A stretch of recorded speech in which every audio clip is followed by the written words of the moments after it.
pwedeng patuyuin tapos sulatan ng kahilingan mo. For example, money, yes, o mga ritual sa paggamit ng pampaswerteng halamang. O kaya, kung gagamit kayo ng neem oil, make sure po na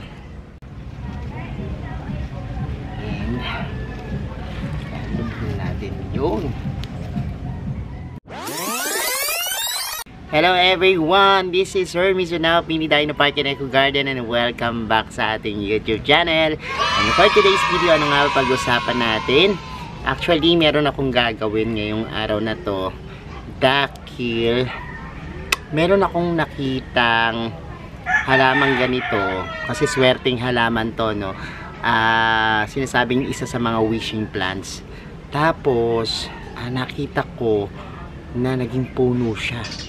Meron ako nakitang ganito na halaman na akala namin before hindi siya lumalaki.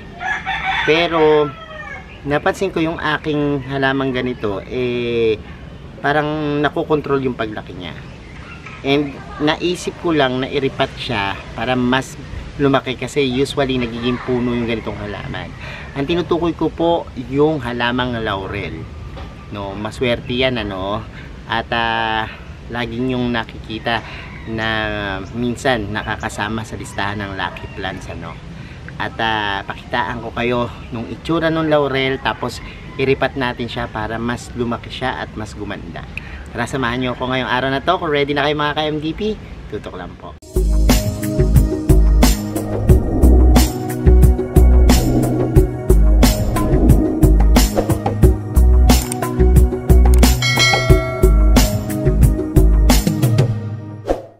And we're back mga ka-MDP, at ngayong araw nga na to, puntahan natin yung laurel ko.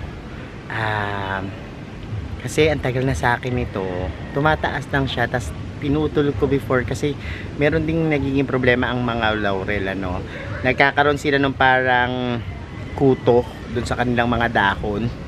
And ano nga ba dapat gawin dyan, ano? Kasi ako usually pag meron ako nangyayaring ganyan sa halaman ko, nilalagyan ko ng neem oil. So maglalagay rin tayo niyan, tapos parang i-reset natin siya kasi maliit yung lalagyan niya.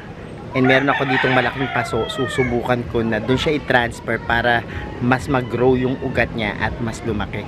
Tara, andyan yung aking laurel, puntahan na natin. So ito po yung laurel, isa sa mga lucky plants. And ginagamit rin siya sa mga cuisine, no? Sa pagluluto, yan, nagiging spices din po siya, pampabango. Sa mga adobo, yan yung karaniwang ginagamit, ano.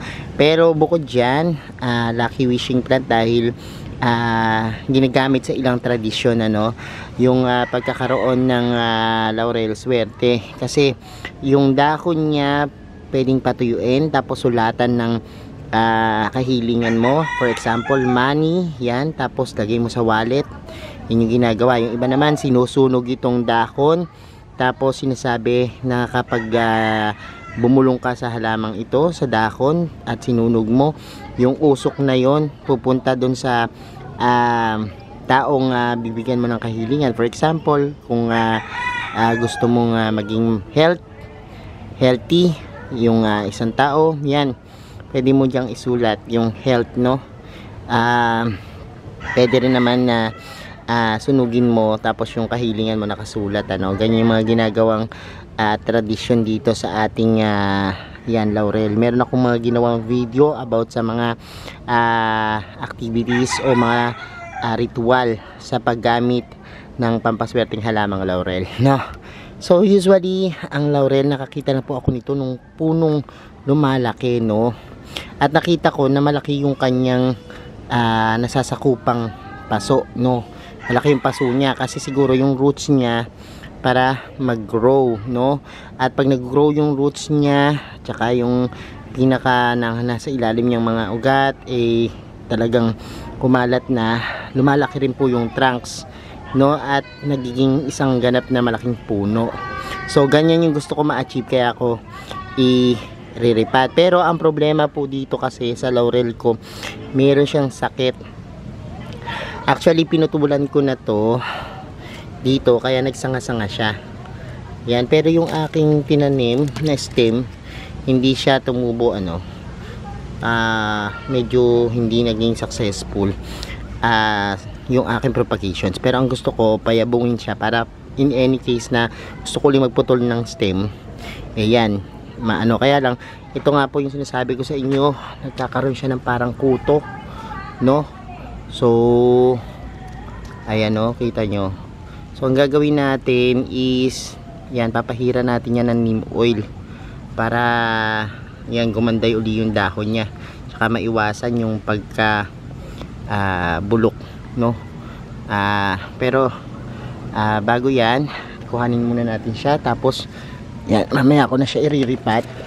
I-treat muna natin yung kanyang mga dahon. So kukuha tayo ng neem oil para yan, pahira natin tong ating pinaka laurel. So ayan, magpahid na tayo ng dahon at yan, lalagyan natin siya ng neem oil para hindi na kumalat yung sakit, no? And medyo tsatsagain lang natin siya kasi sabi ko nga sa inyo, medyo mahirap din po kapag malaki na yung affected area, no, ng neem oil. So yan, maglagay kayo ng neem oil kapag naglalagay kayo sa halaman. Gamitin nyo siya every hapon, yung wala nang masyadong araw, kasi usually sa mga halaman nakakasama sa kanila yung paglalagay ng neem oil kapag titirik yung araw, no, o sila kasi nasusunog minsan yung dahon. So maglagay kayo ng neem oil kapag halimbawang yan, hapon na, paggabi, para yan. O kaya kung gagamit kayo ng neem oil, make sure po na hindi siya maaarawan muna, no, kasi yan, para maging maayos. So yan, ang mga laurel, yan yung unang-unang nagiging problema nila kadalasan, yung dahon nagkakaroon ng mga parang kuto, paliskis, no? Para maging maganda yung laurel nyo, kailangan lagyan ng neem oil.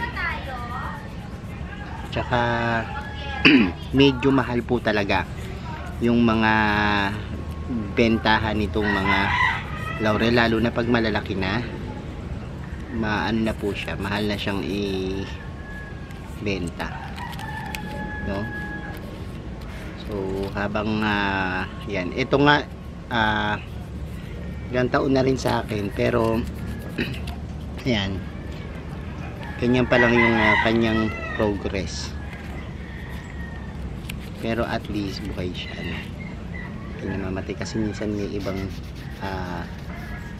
talagang mga pagkakataon na kapag nag-alaga ka nito, kapag hindi mo kabisado, maaaring mapatay mo, no? So pati yung ilalim ng dahon, yan, tsagain na nating linisin. Ito, tsatsagain mo lang talaga pag meron ka talagang mga halaman, tsatsagain mo talaga sila. So lagyan ko muna lahat, tapos pakita ko sa inyo mamaya, no, yung ating halaman, at iriripat na natin siya. So eto na, and dito ko siya ilalagay. Ang laki ng ating lalagyanan, ano? I'm sure na kapag dito ko yun nilagay, ako tiyak na lalaki yung pinakalupa niya. So tanggalan muna natin ang mga damo.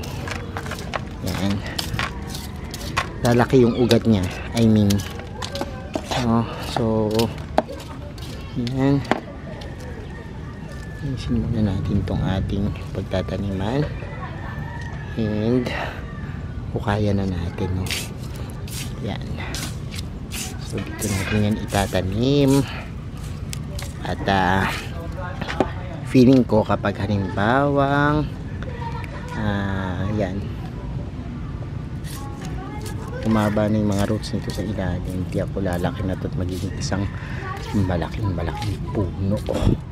And yan naman yung goal natin, kasi mas malaki po yung ating plants, mas mahal, no? At saka syempre marami tayong mapuputol na mga stem kung halimbawang yan, puputulin na natin. So yan natin maputi. So yan, lulubog na natin yung ating laurel, yung bay leaf laurel natin, ano. So eto na, at lulubog na natin tong ating bay leaf laurel.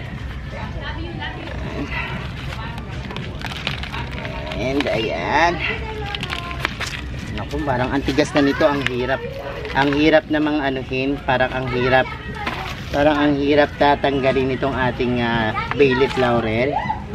Ayan. So kuha pa tayo na baka matanggal ko, mapuwersa yung ugat. So palambutin natin yung lupa. Kuha tayo ng kutsilyo.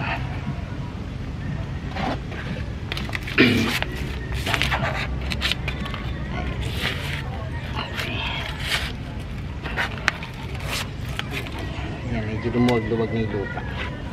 Subukan natin. Yun.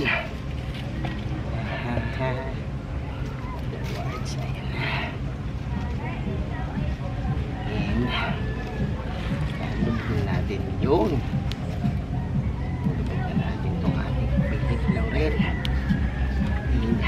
Yan. Sana lumaki to ng malaking malaki, no? Maging isang ganap na puno, tsaka yung mga trunks niya maging malaki.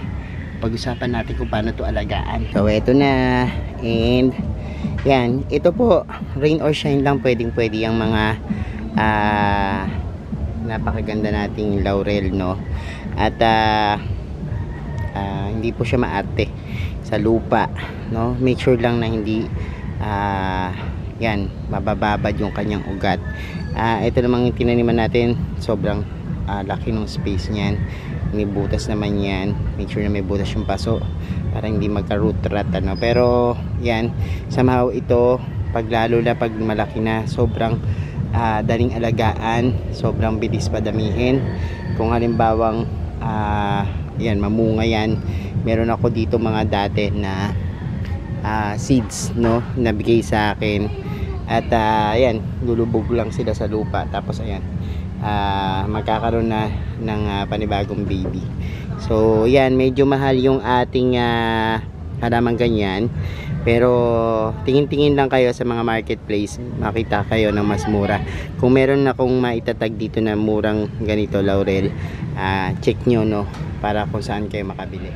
So ayan mga ka-MDP, napanood nyo na yung ating video at nakita nyo na po yung ating pag-aalaga dito sa ating bay leaf laurel. Meron na po ba kayo ng halamang ganyan? Napakaswerte po niyan, ano? Kaya yan, humanap na kayo, no? At salamat na maraming sa lahat na nagla-like, share at nagko-comment sa ating mga video. Sa mga hindi pa po nag-subscribe sa ating YouTube channel, kung bet na po yung ganitong usapan, plants and gardening, mag-subscribe na po kayo, no? Huwag niyo pong kalimutang i-hit yung notification bell para laging updated sa aming latest uploads, pati po sa iba't iba nating social media accounts, sa ating TikTok, Instagram, Facebook pages. Search nyo lang po Hermes Sunao or Mini Dino Park Eco Garden, makikita nyo na yan. Salamat ng maraming mga ka-MDP, and this is Hermes Sunao nagsasabi sa inyo ng happy planting. Bye!